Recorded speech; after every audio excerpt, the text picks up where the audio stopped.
Back in about 2009, I came up with the idea of designing and building what was at the time the world's longest range electric car.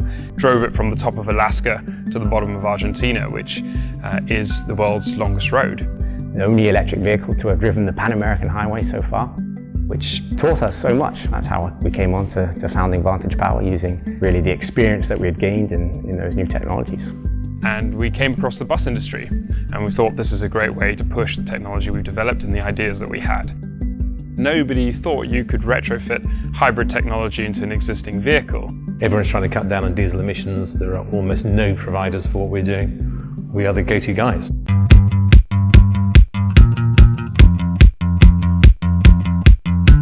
When we looked for our supply chain manager, one of the key parts of his job description was putting in place what I termed a sexy ERP system. It had to be cloud-based and it had to give us the flexibility that we needed to do everything from parts ordering and supplier management through to customer management through to finance, and have it all integrated together. The great advantages of using Infor CloudSuite is to be able to track our inventory.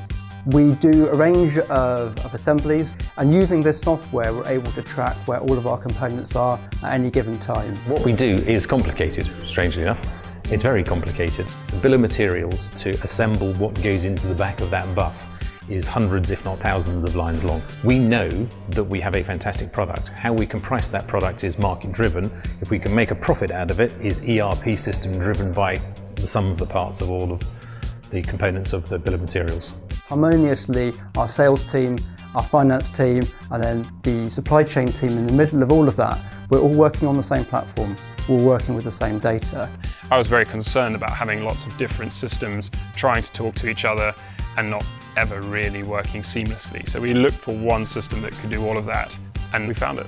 The problem that we're trying to solve is a global problem. The emissions and the pollution around many of the world's largest cities is getting worse and worse. Getting Vantage Power's technology out there and to help those cities is really what I'm looking forward to.